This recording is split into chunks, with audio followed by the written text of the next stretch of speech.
اسی تکلیف میں ڈال کر اس کو نکھارنا کہ اس کا جوہر نکھر جائے،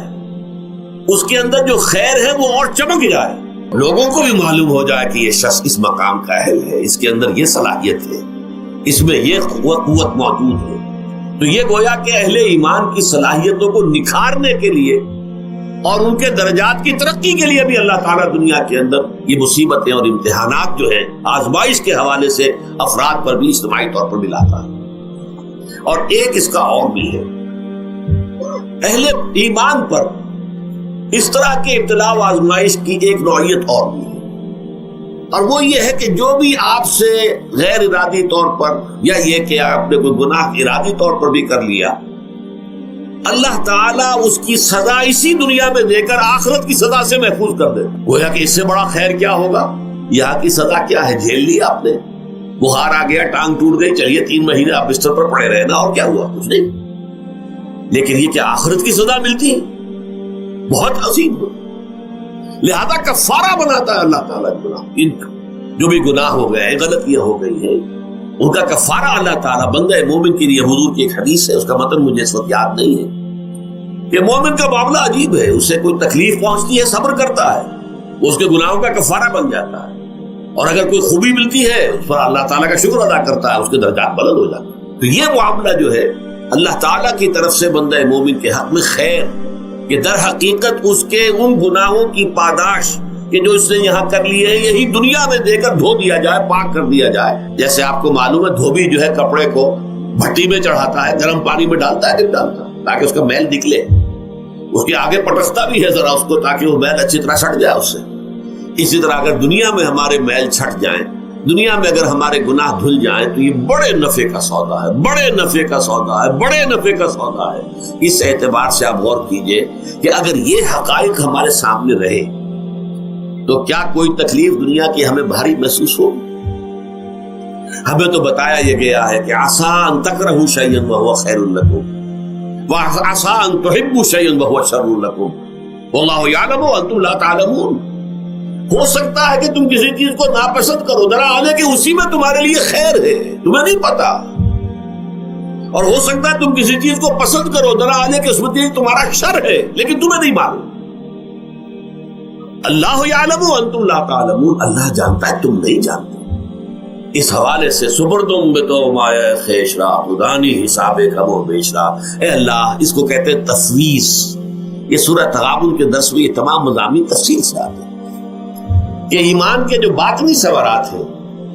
اس میں سب سے پہلے مقام رضا ہے، پھر تفویض، توکل ہے۔ آپ محنت کر رہے ہیں، محنت کر رہے ہیں، محنت کر رہے ہیں، نتیجہ نہیں نکلا۔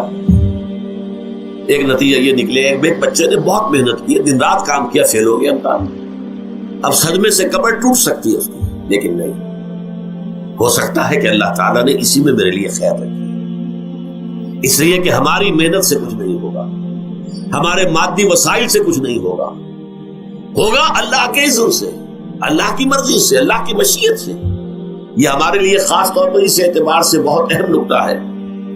ہم سب راہ حق کے مسافر ہیں،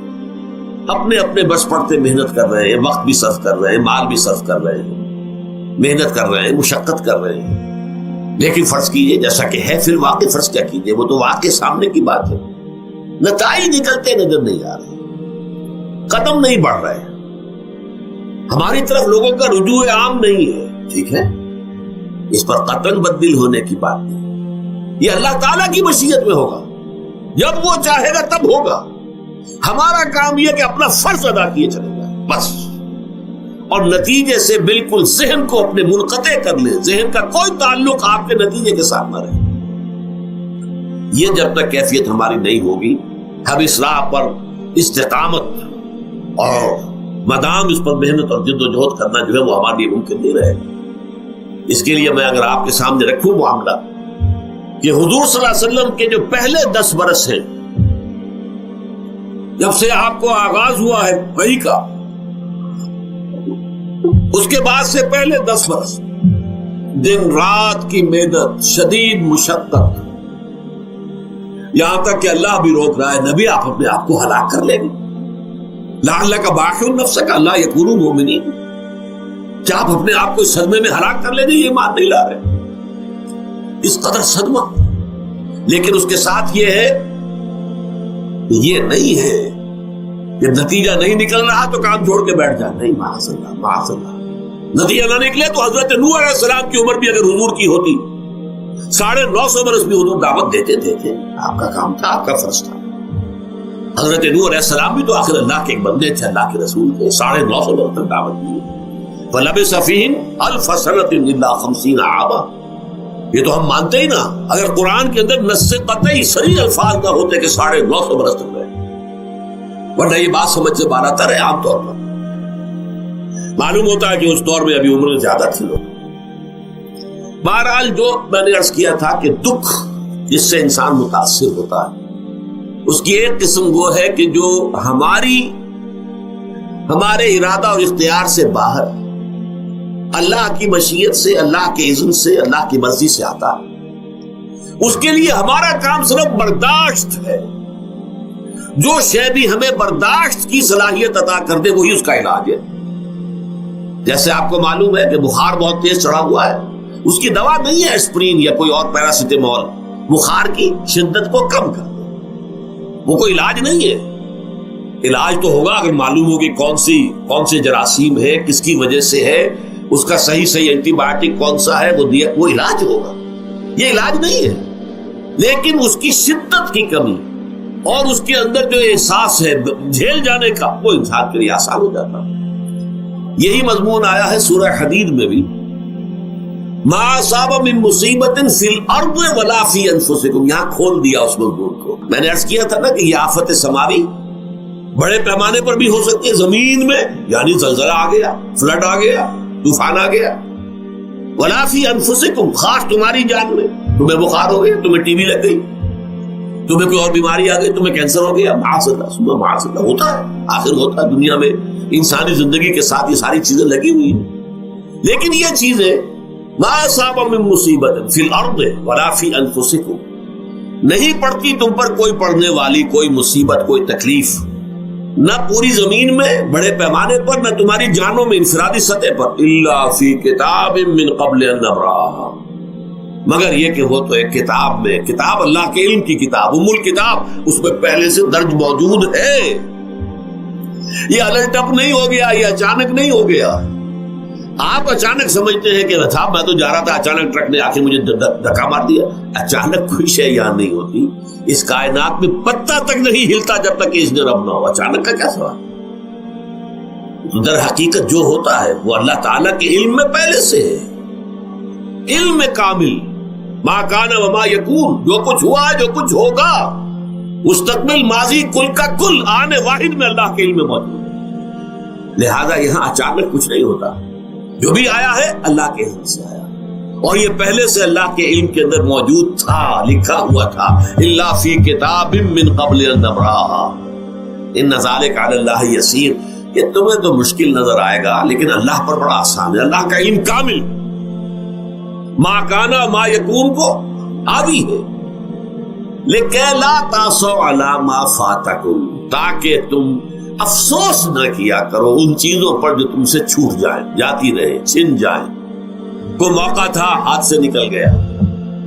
کوئی دولت تھی اس پر ڈاکہ پڑ گیا، کوئی اور مصیبت ہے وہ آ گئی، کوئی عزیز فوت ہو گیا، اکلوتا بیٹا تھا فوت ہو گیا، وغیرہ وغیرہ۔ ما فاتکم، فات سے ہی فوتیدگی ہے نا، جو شے بھی نکل جائے، چلی جائے، ہاتھ سے جاتی رہے، چاہے وہ کوئی آپ کا عزیز تھا جو فوت ہو گیا تو آپ کے ہاتھ سے نکل گیا، یا کوئی مال تھا جو آپ کے قبضے سے نکل گیا، ڈاکہ پڑ گیا، چوری ہو گئی، نقصان ہو گیا کاروبار میں بہت بڑا، اس پر افسوس نہ کیا کرو۔ اگر افسوس کرو گے تو اس کا مطلب کیا ہوگا کہ تمہیں اللہ پر اعتماد نہیں ہے،